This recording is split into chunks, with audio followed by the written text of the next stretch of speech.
Cet homme que vous voyez a abattu la fille d'un policier aux États-Unis après que ce dernier ait abattu son fils lors d'un contrôle de police. Voilà le policier et sa fille sur la même photo. Cet homme s'appelle Douglas Barnes. Voilà comment tout a commencé. Un jour donc, son fils âgé de 19 ans sort de la maison, il emprunte le véhicule et s'en va. Et pendant donc cette virée, un policier donc l'interpelle.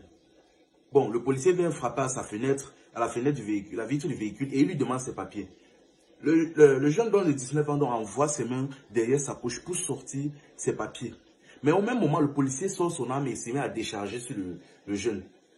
Le jeune homme décède sur le coup. Bon, le coup de phare donc a alerté les passants et on a arrêté le policier et il y a eu bien évidemment un procès.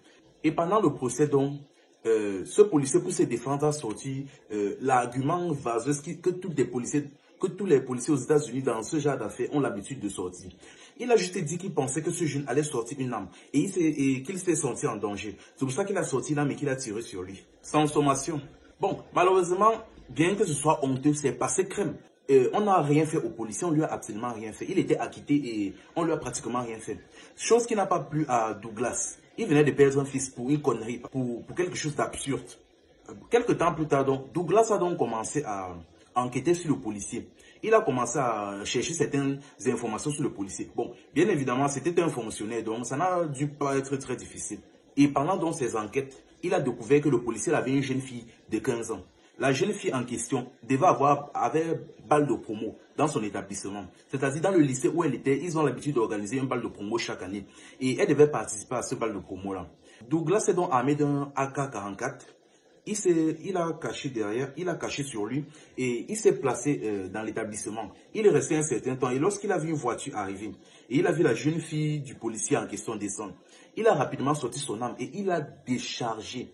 Je dis bien déchargé, vidé littéralement le chargeur sur la jeune fille de 15 ans. Il a vidé le chargeur sur la jeune fille. Et la jeune fille est décédée sur le coup. Dès qu'il a fini là, je te dis, il a tiré littéralement en public. Donc, il s'en foutait en fait. Il a déchargé ça en public devant tout le monde, devant un lycée qui plus est. Dès qu'il a fini, il a jeté son arme au sol. Et il a crié œil pour œil, dent pour dent. Œil pour œil, dent pour dent. Et il est resté là. Il n'a pas fui, rien du tout. Il a jeté son arme, il est resté là. En attendant que la police arrive. Tout en criant œil pour œil, dent pour dent. Donc pour dire, vous n'aimez pas plus vos enfants que nous on aime nos enfants. La police est donc venue l'arrêter. Franchement, juste pour dire, bien que ce qu'il a fait est mal, inacceptable et horrible, espérons au moins que ça lave le cerveau de certains policiers, surtout aux États-Unis. Parce que ce genre d'affaire-là, où un policier abat un noir lors d'un contrôle là, ça ne date pas d'hier. Et ils sont toujours acquittés, on ne les fait jamais rien. Espérons au moins que ça lave le cerveau de certains.